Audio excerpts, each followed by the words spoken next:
Chapter 1: The Whispering Forest. The sun hung low in the sky as Lin, Koa, Anne, and Min made their way along the winding dirt path leading into Ban Mu, a remote village nestled deep in the Vietnamese mountains. Thick jungle pressed in on either side of the trail, the gnarled branches of ancient trees forming a tangled canopy overhead. Despite the picturesque setting, a strange silence clung to the air. There were no birds singing, no insects chirping, just the distant rustling of leaves, as if something unseen moved through the undergrowth, watching. "This place is eerie," An murmured, tightening the straps of her backpack. Koa, the most enthusiastic of the group, grinned.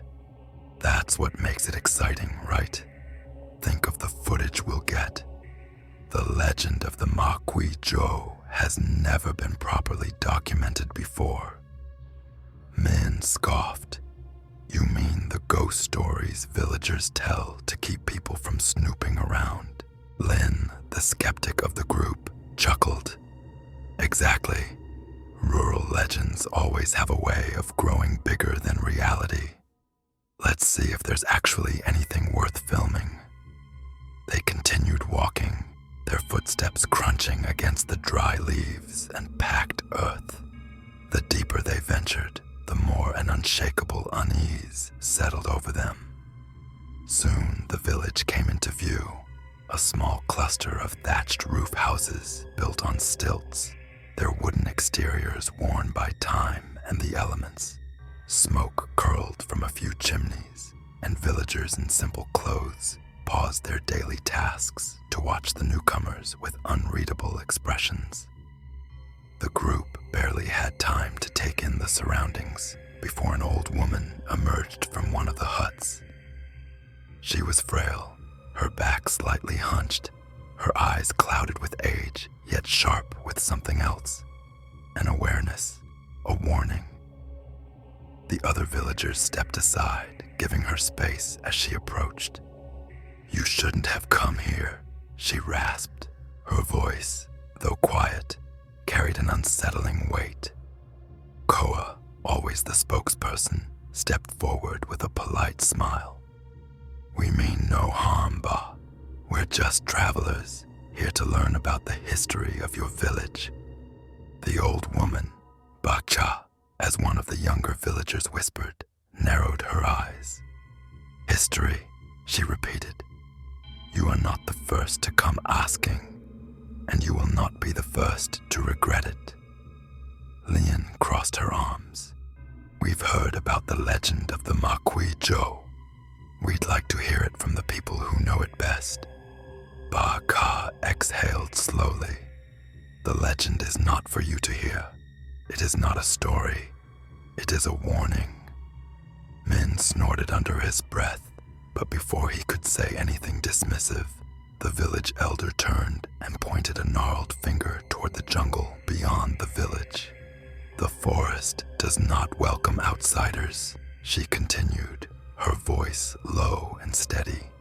"When night falls, you must not wander, and whatever you hear, do not answer it." The group exchanged glances. "What happens if we do?" Koa asked, half challenging, half curious. Ba Ka's lips thinned. "Then you will meet the same fate as the others." Without another word, she turned and shuffled back to her hut, the villagers watching solemnly before returning to their work. And exhaled. "Well, that was dramatic." Koa laughed. "Come on, guys. It's obviously a scare tactic. Small villages like this thrive on old stories." Lin shrugged. "Either way, we have a job to do. Let's set up camp and get some interviews tomorrow." Nightfall.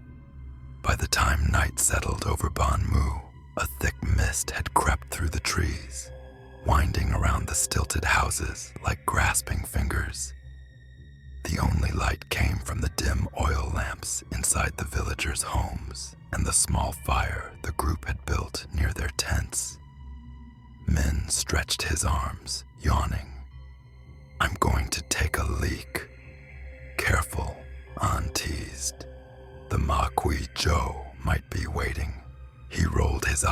and wandered toward the edge of the forest.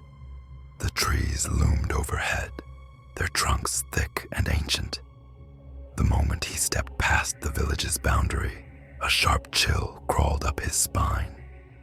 The air smelled off, not just of damp earth, but of something metallic, something wrong. He finished his business quickly, but just as he was about to turn back, he heard it. A whisper. "Min." He froze, his breath caught in his throat. The whisper came again, soft yet clear, carried on the still night air.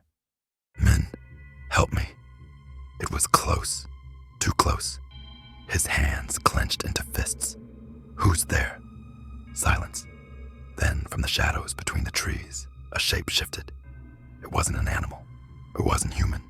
It was something else.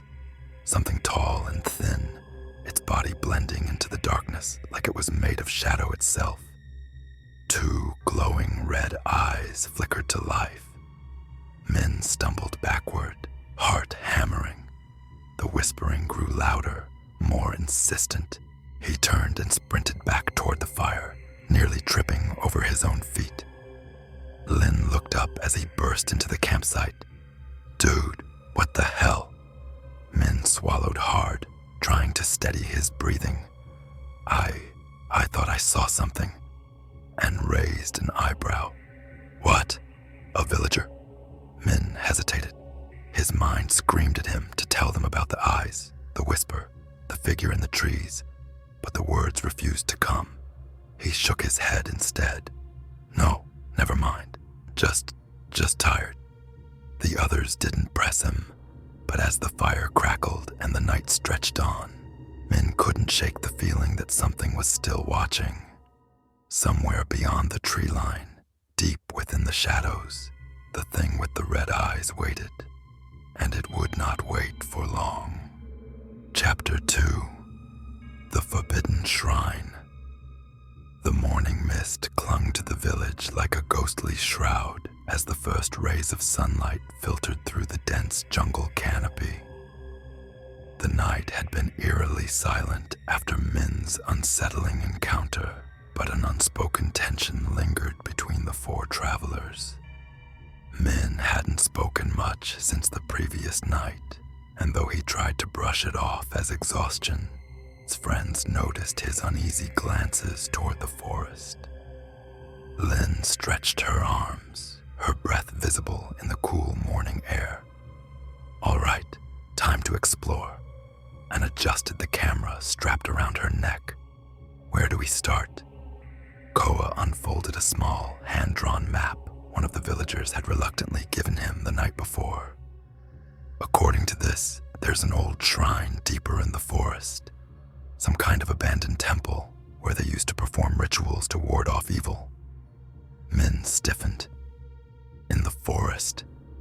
Koa smirked. "What? Scared?" Min scowled but said nothing. Baka, the village elder, appeared from her hut as they prepared to leave. Her cloudy eyes were unreadable, but there was something urgent in her tone as she approached. "You shouldn't go there. We need to document the history of this place," Lin replied carefully. "We'll be careful.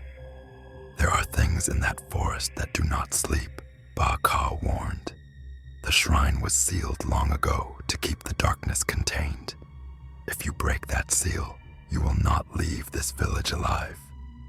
Min shifted uncomfortably and stole a glance at him but said nothing. "Nothing is going to happen," Koa assured her before turning to the others. "Let's go." The path to the shrine. The jungle was thick with twisted roots and towering trees that blocked out much of the sunlight. Their surroundings felt alive, as though the forest itself was watching them.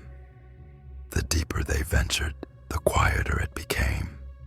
No rustling of animals, no chirping of birds, only their footsteps crunching against the damp earth.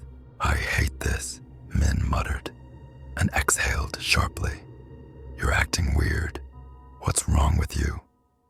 Min hesitated before finally saying, "I heard something last night, whispering.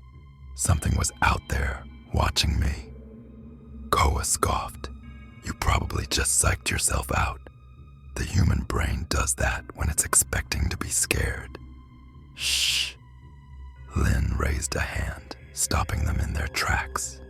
Up ahead, half buried beneath tangled vines, stood an ancient stone structure. The shrine. The structure was small and decrepit, its walls cracked and covered in moss. Strange symbols were etched into the stone, symbols none of them recognized. A worn wooden torii gate marked the entrance, but it was partially collapsed, its beams weathered by centuries of decay. And raised her camera and started recording. "This must be over 100 years old," she whispered. Koa ran his fingers over the carvings. "This writing, it's not Vietnamese. It looks older." Min swallowed hard. "Can we go now?" But Koa wasn't listening. Something had caught his eye, a rusted metal box, half buried beneath a pile of leaves. It was sealed with a strip of crimson cloth, faded with age, but the knot remained tight. A delicate inscription ran along its edges. Koa crouched down. "This is interesting." Lin glanced at the box and frowned. "It's probably some kind of offering. Don't touch it." But Koa was already reaching for it. He tugged at the cloth. The knot snapped. A sudden gust of wind howled through the shrine, whipping up dead leaves and dust. The trees groaned, their branches swaying violently despite the still air. The temperature plummeted. Min gasped. "Put it back." Koa let out a nervous chuckle, but his fingers trembled. He placed the box back on the ground. "Relax, it's just the wind." A low, guttural whisper echoed through the shrine. The hairs on the back of Lin's neck rose. The voice didn't belong to any of them, and clutched her camera, her hands shaking. "Did you hear that?" Before anyone could answer, the ground shook beneath them. A deep, cracking sound came from the stone walls, and suddenly, bang! The door of the shrine burst open on its own. From within the darkness, a slow, wet, dragging sound emerged. Min stumbled backward, his breath ragged. "We need to leave. Now." But Koa, frozen in place, could only stare into the gaping void of the shrine. Because within the shadows, something was moving. Chapter 3. The Thing in the Dark. A heavy silence swallowed the jungle as the shrine's door slammed open, revealing nothing but pure, suffocating darkness. The sound of something wet, heavy, and wrong dragging across the stone floor echoed from inside. Min's breath came in shallow gasps. His instincts screamed at him to run, to leave this cursed place behind. But his legs refused to move. Anne's camera trembled in her hands. "Koa, what did you just do?" I didn't do anything." Koa's voice wavered, though he refused to step back. The darkness inside the shrine felt alive. It pulsed, twisted, expanded, like something within was trying to push its way out. Then, click, Anne's camera shut off. She cursed, frantically pressing the power button. "It's dead. The battery was full 10 minutes ago." Lin grabbed Koa's arm, her voice sharp. "We need to go. Right now." But Koa stood frozen, staring into the abyss. His fingers clenched into fists, his lips parted as if he were about to speak. But no words came out. Then, a hand shot out from the darkness. It wasn't human. The fingers were impossibly long, stretching unnaturally like a spider's legs. The skin was ashen, tight over jagged bones, covered in deep, oozing cracks. The nails, no, claws, were black and curved like talons. And worst of all, it knew. A sudden, inhuman shriek ripped through the air.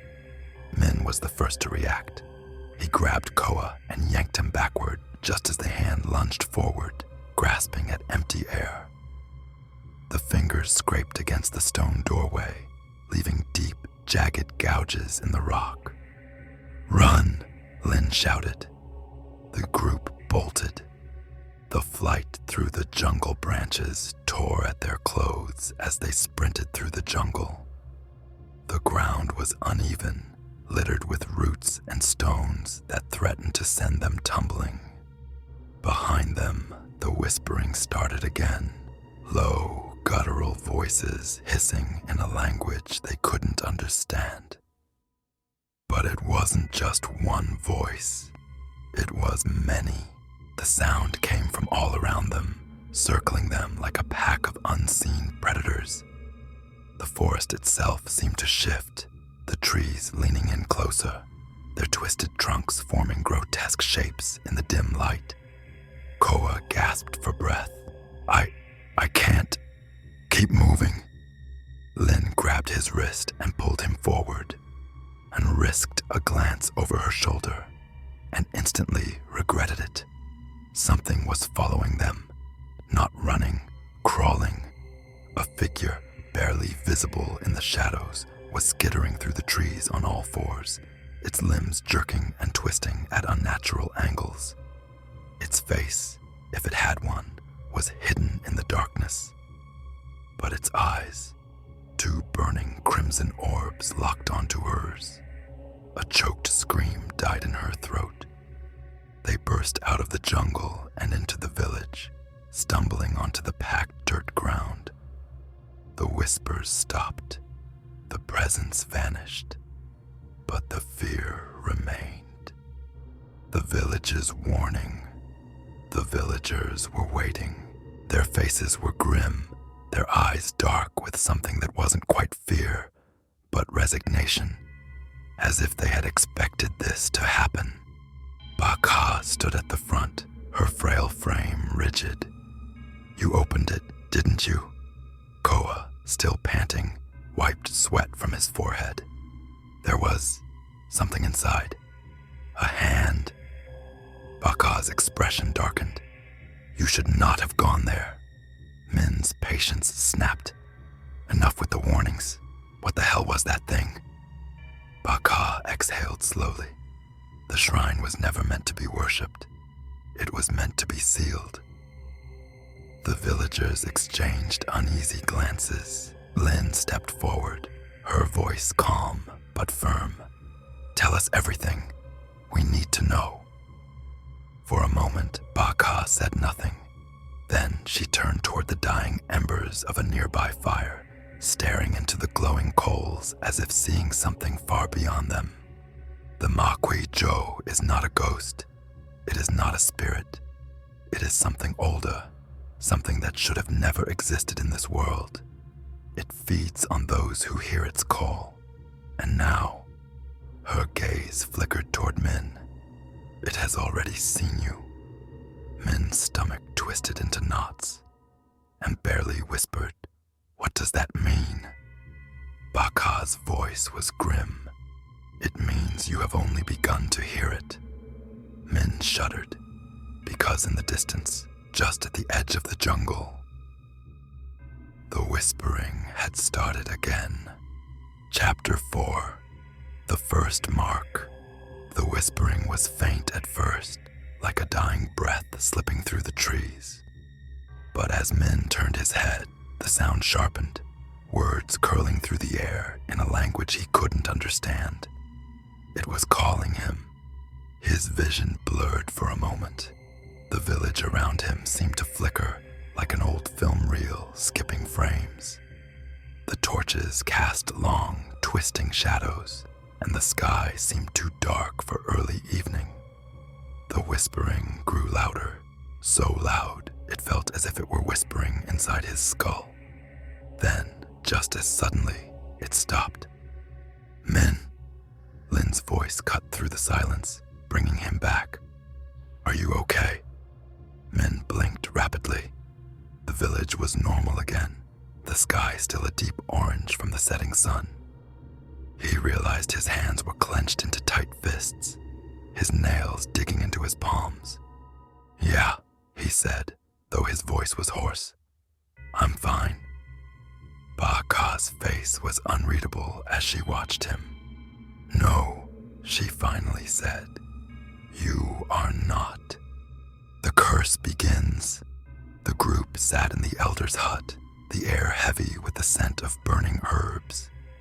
The dim lantern light flickered against the woven walls as Baka began her story. The shrine was built long ago, not as a place of worship, but as a prison. The Makwi-jo was never human. It is something older than our ancestors, something that feeds on the living by planting a mark on those who hear its voice, and gripped her camera tightly. A mark. Baka turned to Min. It always starts with whispers. Then, the nightmares. Min's stomach churned. Koa scoffed. "So what? Min's cursed now." "No," Baka said. "Not yet. But the more he listens, the deeper it will take root. If he does not resist, if he does not fight it." She trailed off. Min swallowed. "Then what?"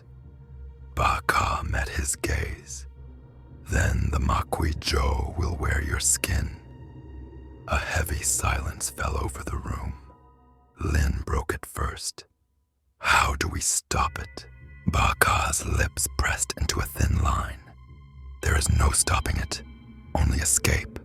But even that is..."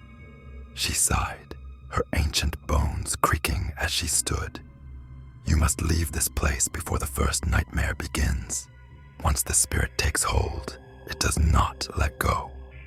Min stood immediately. "Fine, I'll go. Tonight." Koa frowned. "Are we sure that's the best idea?" And bit her lip. "Maybe we should all leave together, first thing in the morning." "No," Baka said sharply. "If he stays through the night, he may never wake up." The words sent a chill through Min's bones. "Then we leave now," Lin said. Baka hesitated. "No, not you. If you are not marked, you must stay away. You must not let it see you." Koa folded his arms. "So what? Min has to leave alone." Baka didn't answer. A heavy weight settled in Min's chest. Alone, in the dark, through the jungle. But before he could respond, the whispering started again. This time, they all heard it, the horror in the dark.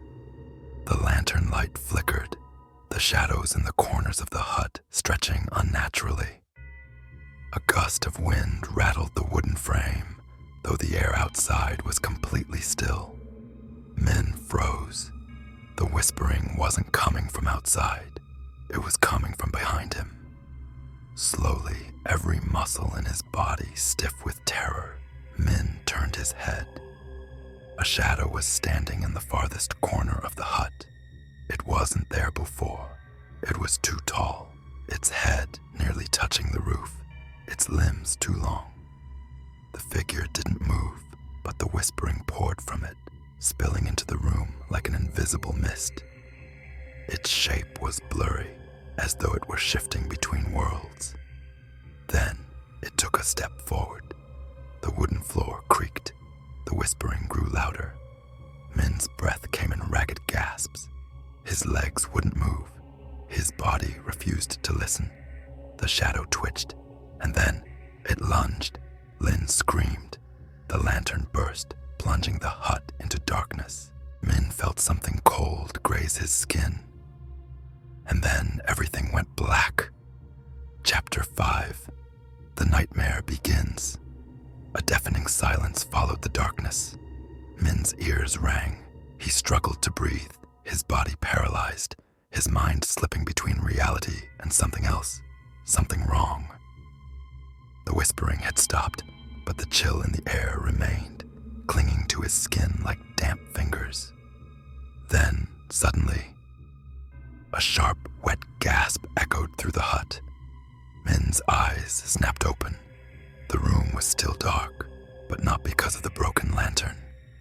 The air itself felt thick, as though he were trapped beneath deep water. Shadows crawled along the walls, stretching, writhing, twisting into shapes that watched him. A low, scraping sound filled the silence. A slow, deliberate drag of something sharp across wood. Min turned his head slightly, just enough to see. Something was crouching in the farthest corner of the hut. It was not human. Its body was impossibly thin, skin stretched too tight over its bones. Its limbs bent at unnatural angles, the joints jagged and protruding like broken glass. But its face was missing, just a black gaping void where its features should have been. And yet, it was grinning. A set of long, jagged teeth gleamed in the darkness, shifting with every breath as the thing watched him. Min's pulse pounded against his ribs. He wanted to run, to scream, to move, but his body refused. He was trapped, frozen in place, caught in the creature's gaze. Then, it crawled toward him. Each movement was slow, deliberate, its fingers digging into the wooden floor as it pulled itself closer. The air grew colder with every inch it moved, and Min could feel it. Feel the weight of its presence pressing against his chest, squeezing the breath from his lungs. The whispering started again, but this time it wasn't coming from the creature. It was coming from inside his own head. "Let me in." Min's body convulsed. His vision blurred as a sharp, searing pain shot through his skull. The whispers turned into screams, overlapping voices crying out in agony, in hunger, in delight. The creature was almost on top of him now. Its bony fingers reached toward his face. A sudden flash of red light exploded through the hut. The creature shrieked and recoiled, its form melting into the shadows. Min gasped, his lungs burning as he collapsed onto the wooden floor, his body drenched in cold sweat. The air shifted. The darkness lifted. Someone was shaking him. "Min, wake up!" Min's eyes flew open. Lin was kneeling beside him, her face pale, her hands gripping his shoulders. Koa and An stood nearby, both looking equally terrified. The lantern was burning again. The hut was normal, but Min knew. He knew it wasn't just a dream. The Mark Deepen's Ba Ka stood outside the hut, waiting. She had known. She had expected this, and now she could see it. A thin, dark stain had appeared just beneath Min's left ear, trailing down to his collarbone. It looked like an old burn, or veins filled with ink. Min touched his skin, his fingers trembling. What is this?" Ba Ka's expression was grim. "The first mark." Anne's voice was barely a whisper. "It's inside him now, isn't it?" Ba Ka nodded. Min felt a deep, cold dread settle in his chest. He had survived the first night, but the nightmare had only just begun. Chapter 6. The hunger grows. Min sat by the dying fire, staring at the mark on his neck. His fingers trembled as they traced the inky veins that slithered beneath his skin.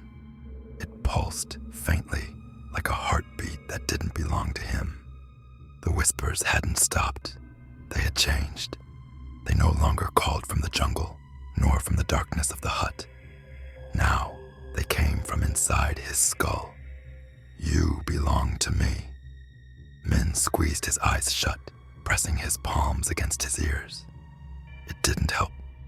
The voice was still there, crawling through his mind like a swarm of insects. Lin sat beside him, her face pale in the firelight. "Min," she hesitated. "Did you see it?" Min exhaled shakily. "It was in the hut. I couldn't move. It was crawling toward me." Lin's expression darkened. "We need to leave this place." Ba Ka shook her head. "It's too late. The spirit has already begun to take hold." Koa Koa scowled. So what?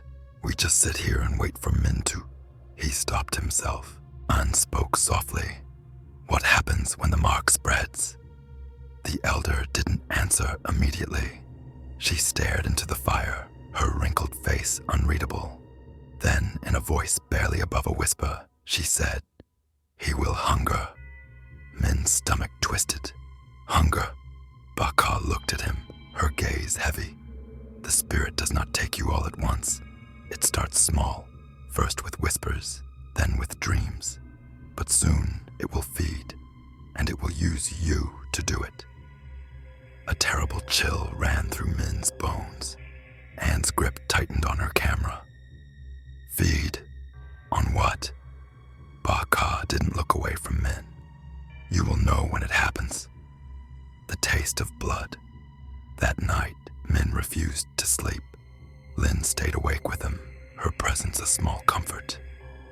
The others took turns keeping watch, though exhaustion weighed on all of them. The jungle beyond the village was silent. No wind, no animals, just the suffocating stillness of something waiting. Then, just before dawn, Min's stomach clenched with a sharp, unnatural pain. He doubled over, clutching his gut. A deep, gnawing hunger tore through him, unlike anything he had ever felt before. It wasn't the hunger of an empty stomach. It was something deeper, something primal. The whispers surged. Feed. Min's breathing turned ragged. He clenched his teeth, his vision swimming. He felt weak, as if his body were no longer his own. His fingers twitched, itched, with an unfamiliar need. He smelled something, warm, coppery, blood. His head snapped up. Koa sat near the fire, drowsy but awake, his arm resting lazily on his knee. A small cut ran across his forearm, barely visible, but Min could smell it. His mouth watered, his heartbeat pounded in his ears. No. He dug his nails into his palm, trying to force himself back into control. He needed to look away, needed to move, needed to... Koa turned. Min, you good? Min lunged. He didn't know what he was doing. One moment he was sitting, and the next he was on top of Koa, pinning him down, his breath coming in hungry, ragged gasps. Koa's eyes widened. What the? Min grabbed Koa's wrist, his fingers digging into the cut. Blood welled up, dark and warm, and a shudder ran through Min's body. The hunger roared inside him. He could taste it already. Feed. Lin yanked him back. Min, stop, Min gasped, snapping back to reality. His head was spinning, his body burning. He fell backward, his breath coming in shallow, horrified gasps. Koa scrambled away, his face twisted in shock. What the hell was that? Min looked at his hands. They were shaking. His fingernails had darkened, longer than before. He could still feel the sensation of Koa's blood on his skin. Baka's voice cut through the chaos. The second stage has begun. Min turned to her, desperate. What's happening to me? The elder sighed. The spirit does not just take the body, it takes the soul. It strips away your will, your hunger, your desires, until you are nothing but a shell, a vessel for it to walk in. Koa, still rattled, spat. Then how do we stop it? Baka's eyes darkened. You don't. Min's stomach dropped. Lin stepped forward. There has to be a way, a ritual, an exorcism, something. Baka hesitated. There is one way. All eyes turned to her, but it requires something few are willing to give. Min's throat tightened. What? The elder exhaled. To sever the spirit's hold, you must make a sacrifice, a great one. Min's chest felt tight, and if I don't... Baka looked at him, her expression solemn. Then by the next full moon, you will no longer be Min. Chapter 7. The Price of Salvation. The night air was thick, pressing against Min's skin like unseen hands. He sat by the fire, staring at the blackened mark on his neck. It had spread, thin veins of darkness crawling down his collarbone, reaching toward his chest.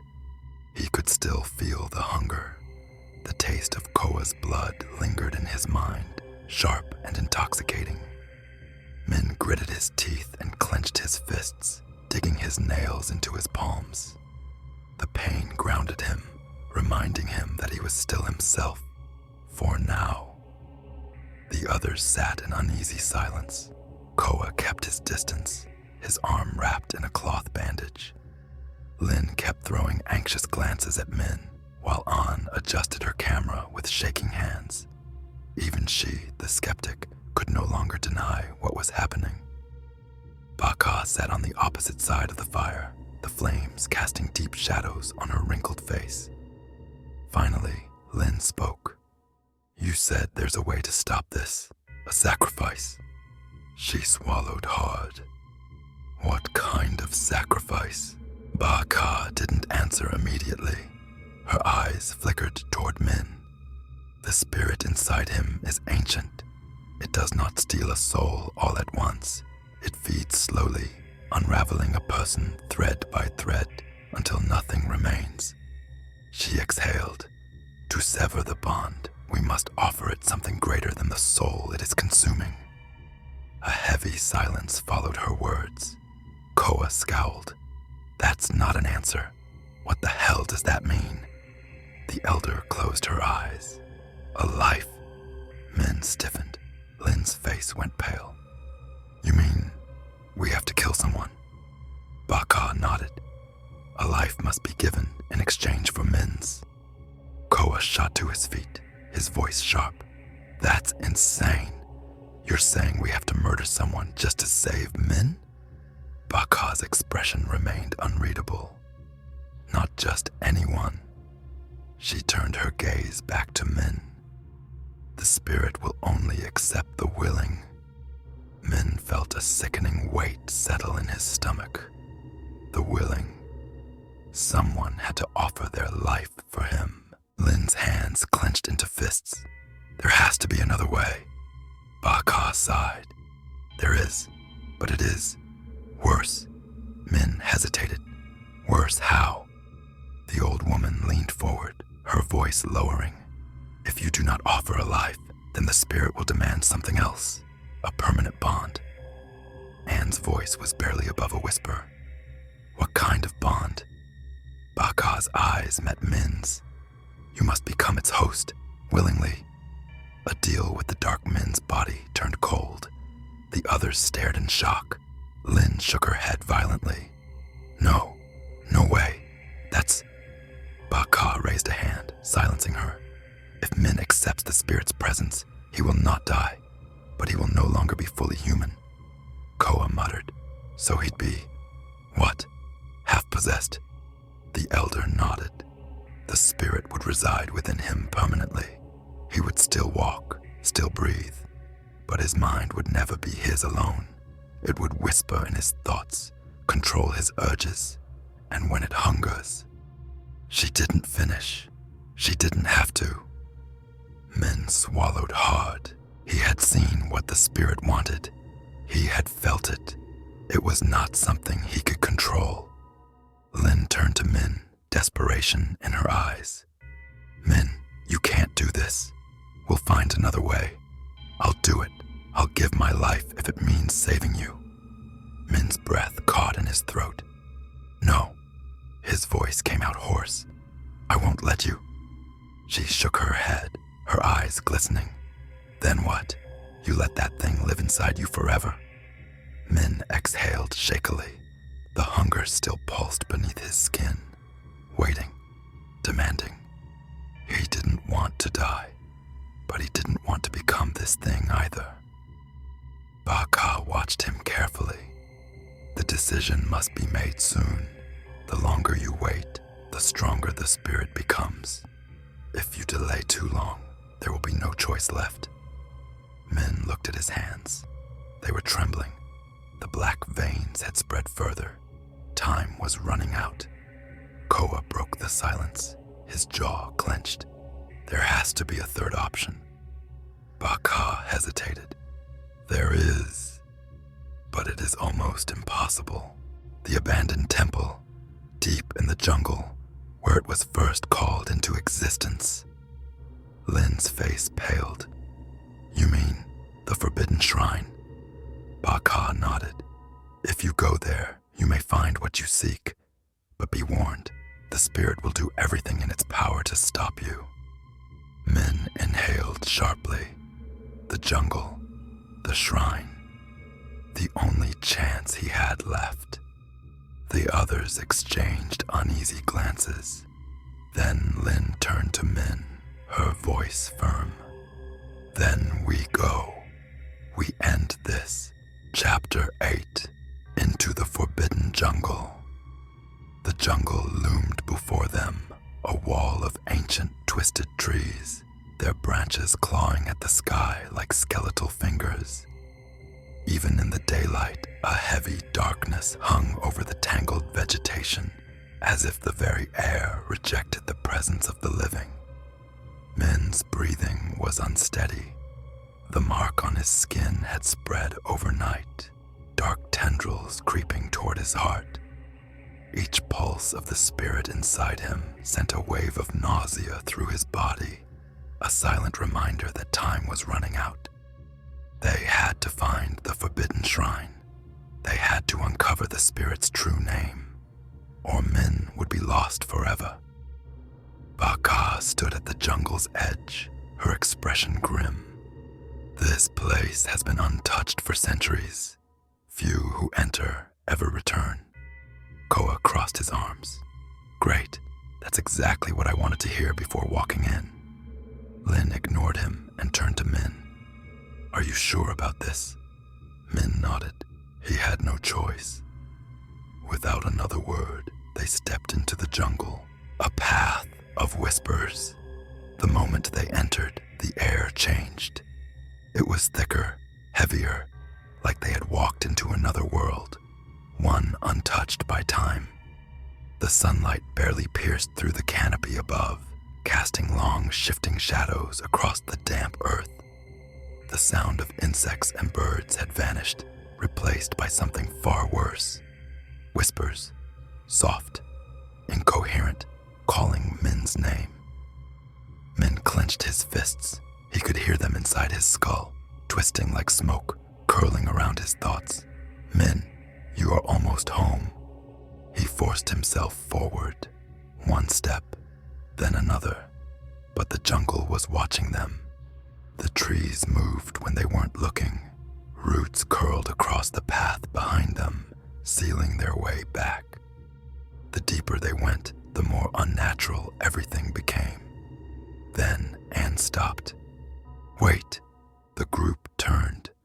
Anne lifted her camera and pointed at something in the distance. A wooden totem stood among the trees, rotting and covered in strange carvings. The wood was fresh. The carvings were not. They knew we would come, Baka murmured. Lin stepped closer. What do you mean? Baka's eyes darkened. These symbols, they are warnings. Min swallowed hard. Warnings about what? The old woman hesitated. Then, in a hushed voice, she answered, that we are not alone. Shadows that move. A rustling sound came from the trees. Min spun around. Nothing, but he felt it. Something was there, watching, waiting. Koa cursed. Okay, tell me I'm not the only one who heard that. You're not, Lin whispered. Anne's camera flickered. The screen distorted, showing glimpses of something that wasn't there. Black, skeletal shapes moving between the trees, just at the edge of their vision. Min's chest tightened. We need to keep moving. But the path ahead was no longer clear. A thick mist had begun to roll in, curling around their feet like living tendrils. It smelled of earth, decay, and something sweet, something rotten. Then, snap! A branch broke somewhere to their left. Min's breath caught in his throat. They weren't alone. A shape moved in the mist. Tall, thin, wrong. Baka's voice was barely a whisper. "Do not move." The figure emerged. It had once been human, but not anymore. Its skin was stretched too tight, its limbs too long, and its mouth was split open at the corners, revealing rows of jagged teeth. Min's body froze. The creature sniffed the air, its hollow eyes scanning them. Then it spoke, but it didn't use its own voice. It used Min's. "Min, come with me. Come home." The words crawled inside Min's mind, wrapping around his thoughts like vines. The hunger inside him answered, pushing him toward the thing. It was calling him. Lin's hand suddenly grabbed his wrist, anchoring him. "Min, don't listen to it." Min gasped, his mind snapping back to reality. The creature's head twitched unnaturally, its mouth stretching wider into a grotesque grin. Then it moved, fast. "Run!" Baka threw a handful of white powder into the air. It exploded into a brilliant flash of light, and the creature shrieked, stumbling back. "Run!" she shouted. They ran. The jungle blurred past them as they sprinted blindly through the mist. The whispers grew louder, the trees shifted, and the ground beneath them cracked like brittle bones. Min's lungs burned, his heart pounding against his ribs. Then, the ground vanished beneath his feet. Min fell. A sharp pain shot through his body as he landed on something hard. When he looked up, he realized where he was. The jungle had opened into a clearing, and in the center of it stood the forbidden shrine, the shrine of the Nameless One. The others stumbled in behind him, panting, their faces pale with fear. The shrine was ancient, covered in thick vines and symbols long forgotten by time. The entrance was a gaping mouth of darkness, a tunnel leading into the unknown. The whispers, they were deafening now. Min's head throbbed. He could feel the spirit's presence inside that shrine, the name they needed. It was here. But so was something else, something waiting, watching, hungry. Baka took a deep breath. "We have arrived." Min exhaled shakily. This was it, the only way to break the curse, or lose himself forever. Chapter 9, The Name of the Forgotten. The forbidden shrine loomed before them, a gaping maw of darkness carved into the stone. Ancient symbols, twisted, unnatural, covered the walls, their meanings long lost to time. The whispers had grown unbearable. They slithered inside Min's skull, echoing his own thoughts in voices that weren't his. "You are almost home, Min. Step inside. Embrace what you are meant to be." Min clenched his fists. He couldn't give in. Not now. Baka stepped forward, her old hands brushing against the stone carvings. "This place is older than even I remember. Older than the village itself." Lin exhaled sharply. "Then whatever is in there has been waiting a long time," and checked her camera. The screen flickered, distorted images flashing for a split second. Figures in the dark, shapes that shouldn't be there. Koa swallowed. "I swear to God, if anything jumps out at me, I'm running back to the city." No one laughed. Min took a shaky breath and stepped inside. The others followed. The descent. The air inside was suffocating, thick with dust and the scent of decay. The walls of the shrine were lined with hundreds of carvings, each depicting a different face. But they weren't human. Their eyes were too hollow, their mouths too wide. As they walked deeper, the passage narrowed. Roots grew through the stone, twisting like skeletal fingers reaching for them. Then Min saw it. A door at the end of the tunnel, carved with something that made his blood turn to ice. His own face. Min's breath caught in his throat. "What the hell is this?" Baka's voice was grim. "It has been waiting for you." Min stepped closer. His fingers brushed against the carving. And then, a searing pain shot through his skull. He collapsed to his knees, clutching his head. The world twisted, the shrine walls melting away. He was somewhere else. The vision Min stood in a vast, empty void. A temple stretched before him, burning, black smoke rising into the sky. Figures moved in the fire, praying, screaming, their bodies twisted in agony. And at the center of it all, a man knelt before the flames. His face was blurred, shifting, unrecognizable. But Min could feel it, the power, the hunger. This was the first one, the first to call upon the spirit. And the moment the name was spoken, the spirit had claimed him. Min's breath caught. That's how it started. This was how it had always begun.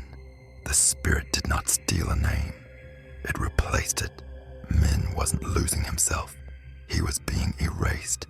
Then, the figure in the fire turned and whispered something. A name. The true name.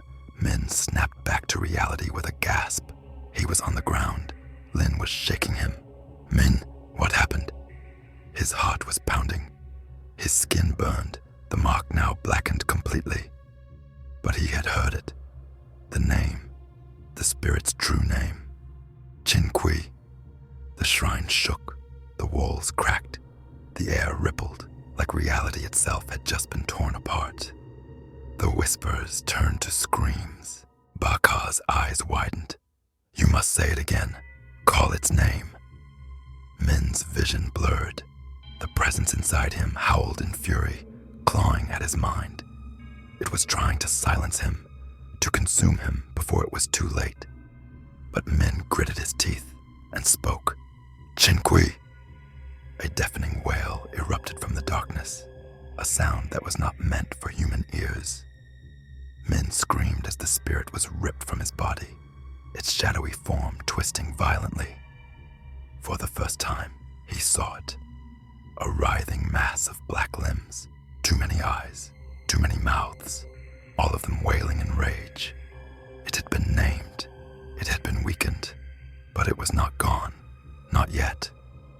The shrine collapsed around them as the spirit lashed out. Min could feel it, one final strike before it was banished forever. A choice had to be made, seal it or destroy it, and he only had seconds to decide. Chapter 10. The Final Seal. The shrine trembled violently as the spirit howled, its shadowy form writhing in rage. The air was thick with the scent of burning wood and rotting flesh, as if the very world around them was being unmade. Min clutched his chest, gasping. The spirit's hold on him had weakened, but it wasn't gone. Not yet. They had one chance, one moment to end this. Baka's voice was sharp. "The name has been spoken. Now we must seal it." Min's vision blurred. His body was on fire. The name of the spirit had wounded it, but it was still trying to anchor itself in this world. The shadows lashed out. The shrine began to collapse. "We have to move," Lin shouted. But Min didn't move, because he felt it. A choice. Seal it or destroy it. His heartbeat pounded in his ears. If they sealed it, the spirit would be trapped again, but someone else would find it one day. If they destroyed it, Min didn't even know if that was possible. And then, a voice whispered inside his mind. "You think you can end me? I have existed before your kind had a name. You are nothing." Min clenched his teeth. No, he was not nothing, and neither was the spirit. It had a name now, and names had power. The The ritual Baka pulled a small dagger from her robes, its blade etched with ancient symbols. Min, you must make the offering. The spirit is bound to you. Only you can seal it away. Min took the blade with shaking hands. He barely understood what he was doing, but something in him knew. This was the way. He stepped forward, the spirit screeching as he approached.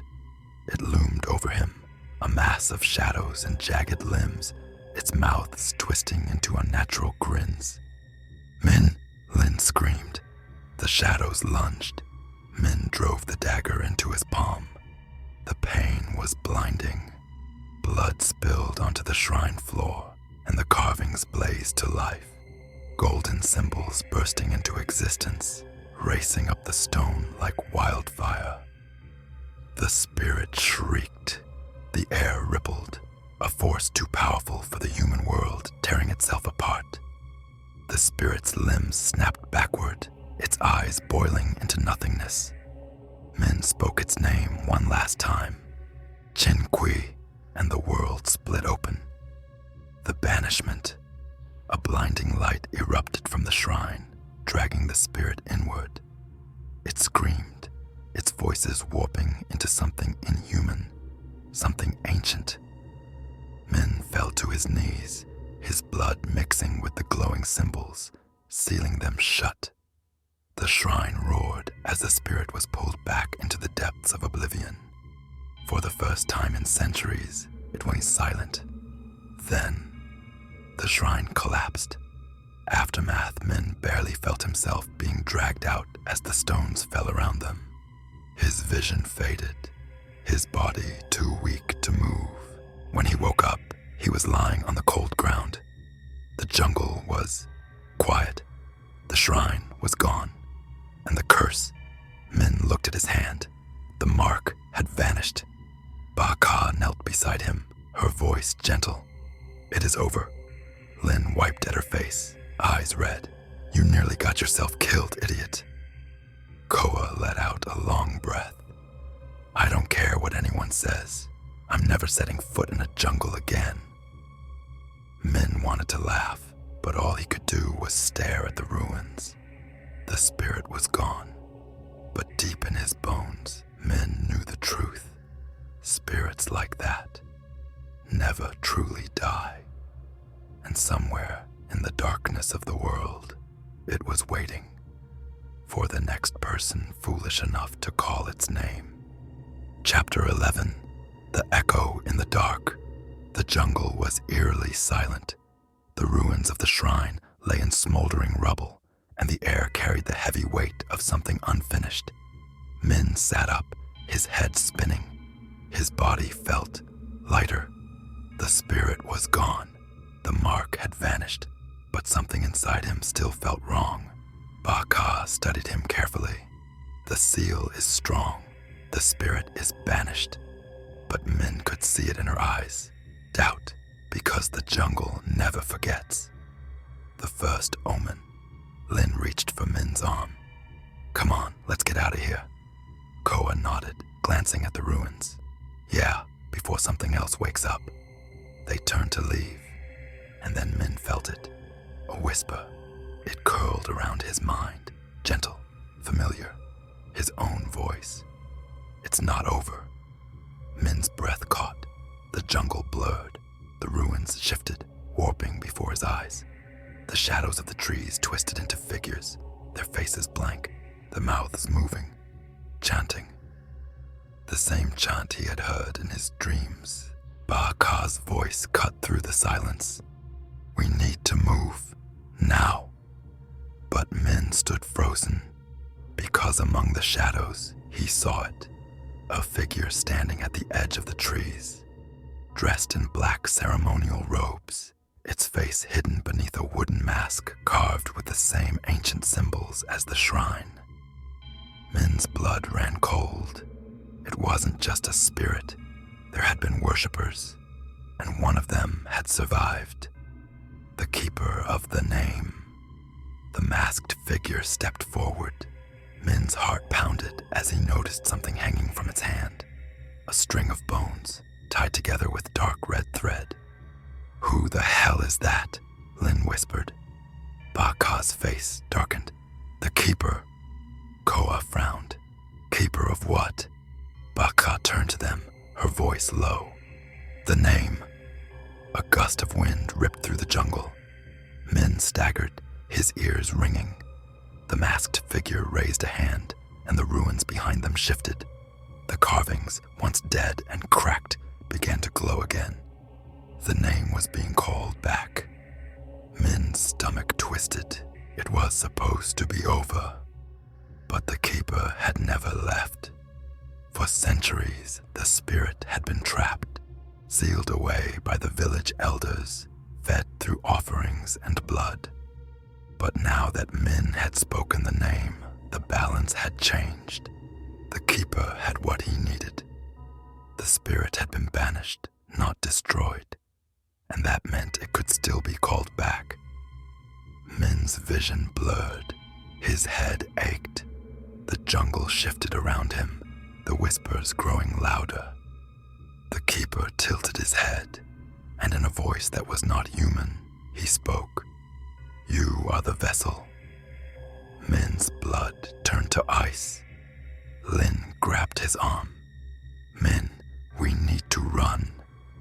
The Keeper took another step forward, and from the darkness behind him, the spirit began to take shape again. The return. The jungle trembled, the trees twisted, the whispers turned to screams. Min's body burned, the pain flooding back, worse than before, because the truth hit him like a knife to the chest. He hadn't banished the spirit. He had only given it away back. Baka's voice was urgent. "Min, you must reject it. Do not let it claim you." But Min could feel it, the pull. The spirit had touched him too deeply, left its mark in ways he couldn't undo. And the Keeper knew it. That's why he had waited. Because Min wasn't just the one who spoke the name. He was the one who would bring it back. The Keeper raised his hand, and the shadows swallowed them whole. Chapter 12. The Last Door. The jungle vanished. Darkness swallowed Min whole, a void of nothingness. His breath caught in his throat, his body floating, weightless, like he was suspended in an ocean of shadows. But he wasn't alone. The whispers slithered around him, soft and hungry. They weren't just voices. They were memories. Memories of those who had called the name before. They had all stood where Min stood now, and they had all failed. The choice. A flicker of firelight broke the darkness. Min turned, his feet suddenly finding solid ground beneath him. The shadows peeled away, revealing the shrine. But it wasn't ruined. It was whole, untouched by time. The carvings on the stone glowed, alive with power, and standing in front of the altar, the Keeper. His mask was cracked, revealing a glimpse of pale, leathery skin, but his eyes were empty, black pits filled with shifting shadows. And beside him, towering and monstrous, was the spirit, no longer just a shape of darkness, but fully formed. Its limbs were longer than they should be, its face stretched into a twisted mockery of a human grin. Mouths opened across its body, whispering, laughing. Min's pulse pounded. The dagger was still in his hand. His blood still stained the blade. The Keeper stepped forward. His voice was calm. "The cycle is complete." Min shook his head. "No, you are the vessel. You called the name. Now, become one with it." The spirit's shadow stretched toward Min, wrapping around his feet, crawling up his legs. And in that moment, Min understood. This wasn't about banishing the spirit. It never had been. This was about becoming it. Each time someone called the name, they weren't just summoning the spirit. They were feeding it,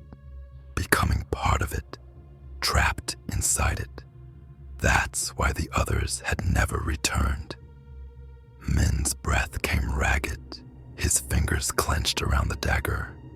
He could feel it, the pull, the hunger. The spirit wasn't trying to kill him, it was trying to consume him, because once Min gave in, it would be reborn, breaking the cycle. The shadows crept higher, Min's vision blurred. Lin's voice echoed somewhere, distant. Min, fight it. He wanted to, but the spirit was already inside him. It had been since he spoke its name. He saw flashes of the past, villagers bound in chains, dragged to the shrine, the old keepers whispering the name over and over, offering flesh, offering blood. The spirit had never been a curse. It was a ritual, a cycle, carefully fed through generations. Min wasn't just a victim, he was the final piece. Unless he broke the cycle. The sacrifice. Min gritted his teeth. He raised the dagger to his own chest. The keeper stiffened. The spirit let out a low, guttural growl. They hadn't expected this. Min wasn't supposed to choose death. That wasn't how the ritual worked. The cycle required a vessel, a living vessel. Min took a slow, shaking breath. He had one last chance. His voice came out steady. I reject you. The spirit screamed. The shadows snapped, unraveling from his body like burnt paper. The shrine shook, the carvings splintered, the light flickering. The keeper lunged, his voice filled with rage. No! Min plunged the dagger into his own heart. The end of the name. A burst of light exploded outward. The jungle roared, the air splitting open. The spirit let out a deafening shriek, its form collapsing, dragged into the very abyss it had crawled from. The keeper withered, his body crumbling into dust. And the shrine collapsed into nothingness. The last thing Min saw was the sky breaking apart, the spirit's name unraveling, lost to the void. And then, silence. Epilogue. Lin screamed his name. Baka held her back, her face unreadable. It's done. The ruins were gone. The shrine was gone. And Min was lying still. His blood soaked the jungle floor. His chest didn't rise. His eyes were closed. Lin fell beside him, shaking him. Min, wake up. But Min was already gone. Koa stood in silence, his hands trembling. Is he? Baka didn't answer. She only looked at the jungle, the way the trees were still again, the way the whispers had finally stopped. The name was gone. And so was Min. For the first time in centuries, the cycle had ended.